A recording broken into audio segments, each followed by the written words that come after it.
Sunday afternoon. Ooh, oh my gosh, it's Sunday afternoon. I went ahead and ground everybody some rotors. I know that there's no stock for 160s and 180s, so I figured I would just go ahead and grind some of the ones that I was sent incorrectly from China. So I obviously still have quite a stack. And there's another stack down there. But I mean, like, what am I going to do with 200 rotors that were the wrong size? Go and sell 200 mountain bike rotors?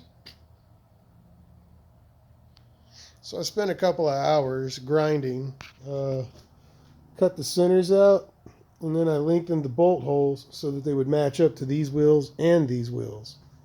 How do I know they'll work? I don't know. I have no idea how I know that they will work. I have no clue how they could possibly fit any of these bikes. So figured I'd hook you guys up with some if y'all wanted. But the real reason I'm on today is because I get asked, how do you fit that Indian body on the RSF? Ridiculously easy. Oh my God, it's so easy. It's actually scary. It's so easy. So what you do is, when you're taking the body kit out, you want to take the spine out. There's a big frame in here, a big plastic skeleton like a rib cage. Go ahead and take it out.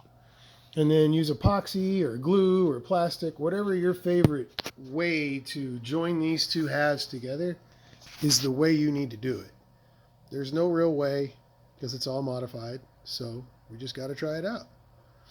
What I did not like, though, was after I put it on, it scratched up my paint. So I fixed that too. We got some nylon strap ties, and we roll them over so that when this thing is rolling around, all it's touching is the nylon. It's going to happen there too.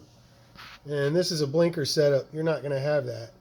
But what you'll do is you'll literally slide the back of this tail onto the back of this frame house, the seat, right? The seat frame.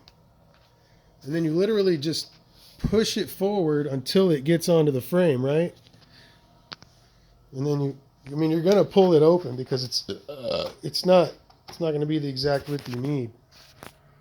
So you're just going to hook it into the back hook, slide it forward, push the whole thing on, opening it on both sides, and then lay it down flat.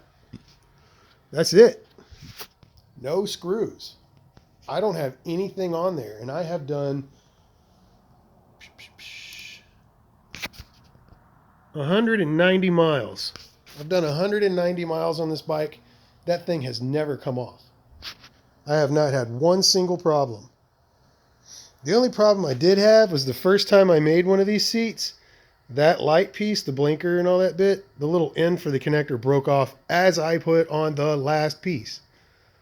So I had to go buy a couple more just in case. But yeah, it's really easy. Don't be afraid. Get in there and experiment. I mean, what's the worst that can happen? Message me.